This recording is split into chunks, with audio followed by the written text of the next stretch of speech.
Bonjour, c'est Sabrina de Chemin vers mon âme. J'espère que tout le monde va bien. On se retrouve pour la petite review du jour avec ce tarot pour débutants. Donc, un tarot où vous allez voir sur les cartes, il y a des mots-clés, il y a les planètes du zodiaque, les chakras.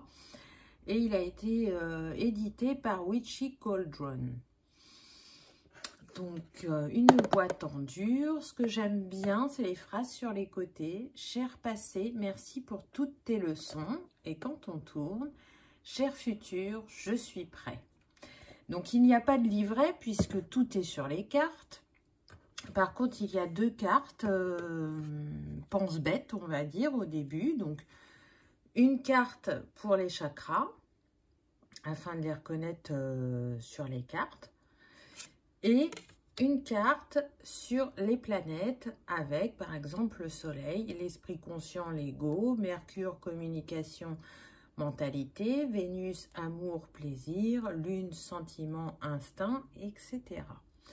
Donc, c'est très intéressant, ça apporte une autre dimension aux cartes et c'est surtout très pratique pour les débutants parce que, regardez, donc, sur les lames majeures, on retrouve le chiffre de la carte, le chakra, la planète, et c'est une carte, quand on veut une réponse, qui répond à peut-être. Donc on a des cartes oui, non ou peut-être. Sur les arcanes majeures, on a une phrase sur le côté. Il est temps de se lancer dans une toute nouvelle ère. Donc les représentations, c'est le tarot Rider-Waite, mais classique, je dirais. Donc, c'est pas forcément, moi, celui que je préfère. Mais en tout cas, je trouve que c'est un bon support pour appréhender le tarot, pour s'y former. Ça enlève un petit peu cette appréhension de dire ah bah, j'arrive pas à retenir les cartes, je sais pas ce que ça veut dire, j'arrive pas à interpréter mon tirage. Donc, c'est vraiment pas mal du tout. On peut l'utiliser à deux tarots, si on a un tarot fétiche, de prendre celui qui nous plaît le plus visuellement, où on sent plus de connexion, et compléter avec celui-là comme appui. Donc, on a le sens droit, on nous parle d'innocence, de liberté, d'originalité, d'aventure, de voyage, de folie, d'insouciance, d'idéalisme, de jeunesse, de spontanéité, de manque d'engagement et de nouveau départ. Et si la carte sort à l'envers, on nous parle de folie, de peur de l'inconnu, d'impulsivité, de mauvais jugement, de risque, de naïveté et de manque d'expérience. Voilà comment se présentent les lames majeures. Donc, vous voyez, là, la carte suivante, c'est le magicien. On nous dit que c'est le oui. Et la phrase clé... J'ai toutes les ressources dont j'ai besoin, intérieures et extérieures. Donc, je ne vais pas vous lire à chaque fois, mais c'est pour que vous voyez le principe. Le troisième œil, la lune, et là, on est sur une carte qui nous dit oui. Donc, vraiment, je trouve que c'est bien pensé. Les cartes sont de bonne qualité, les tranches sont normales. Voilà, moi le seul truc, c'est que j'aurais aimé d'autres cartes. Mais bon, pour le dessin, hein, j'entends. Voilà, parce que bon, moi j'aime les choses un petit peu plus modernes, avec du détail. Voilà, vous le savez, moi mon tarot préféré, c'est The Light Seers Tarot. Donc on n'est vraiment pas dans le même design. Hein. Donc c'est bien parce qu'en fond, à chaque fois, on a l'élément aussi. Donc, vous allez voir que dans les familles, ça a été représenté aussi. Donc, la force. Donc, vraiment, pour les débutants, pour ceux qui ont envie de s'initier au tarot, eh ben, je trouve que c'est l'outil approprié. Il saura bien vous accompagner.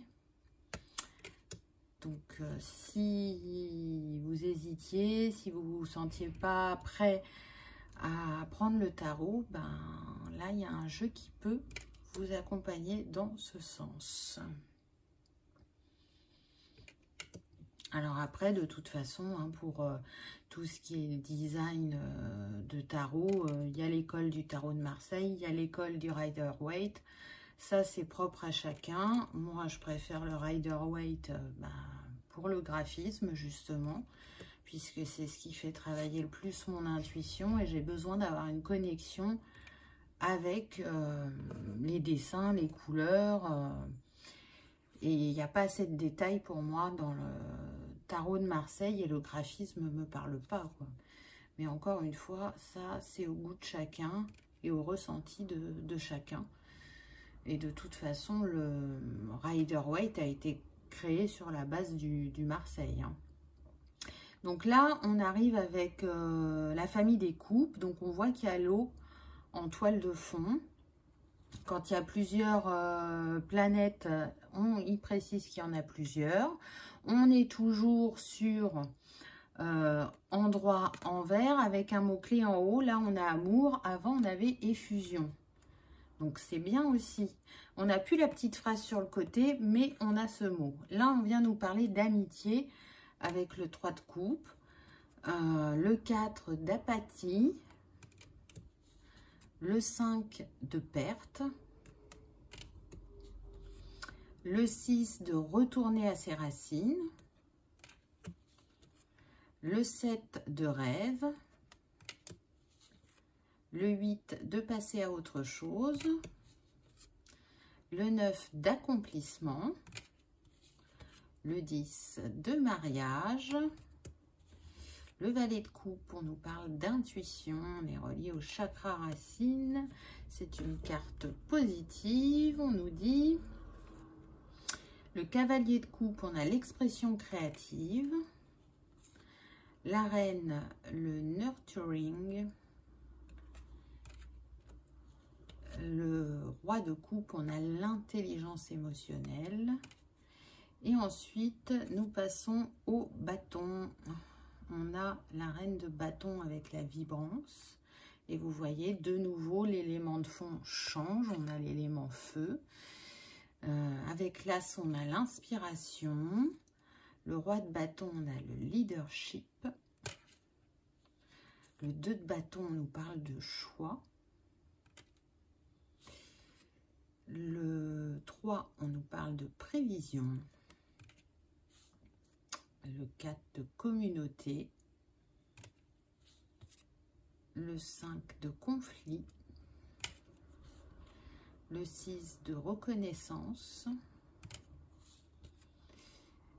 Le 7 de défendre sa position. Protège ses arrières, on protège ses valeurs. Le 8, l'action. Le 9, la résilience. Le 10, le fardeau. Le valet nous parle d'enthousiasme. Le cavalier de passion. Ensuite, on passe à la famille des épées avec l'élément air. L'as nous parle de clarté. Le 2 de décision. Le 3 de douleur. Le 4 de repos. Le 5 d'épée de défaite. Le 6 de transition. Le 7 de faire une pause. Le 8 de limite. Le 9 d'anxiété. Le 10 de fin, de défaite. Le valet de curiosité. Le cavalier de précipitation. La reine d'épée astucieux. Et le roi d'épée de vérité. Et on passe à la famille des pentacles ou des deniers, de l'élément terre. Donc avec l'as, on nous parle de prospérité. Avec le 2, d'équilibre. Le 3, de travail d'équipe. Le 4, de budgétisation. le 5 de pauvreté, le 6 de générosité,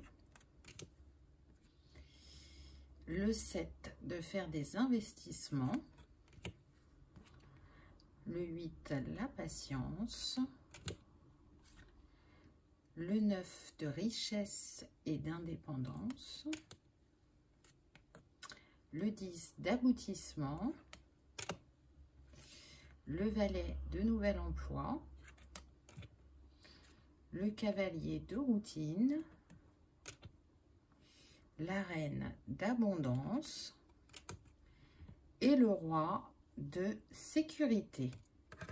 Donc voilà pour ce tarot. Dites-moi ce que vous en avez pensé, si ça vous a plu, si ça vous donne envie de vous initier au tarot et que vous n'osiez pas jusqu'à présent. Qu'est-ce que vous pensez du graphisme, de comment il a été pensé, est-ce qu'il vous parle ou pas? En tout cas, j'espère que vous aurez passé un agréable moment. Je vous remercie d'avoir regardé ma vidéo et je vous dis à bientôt. Au revoir.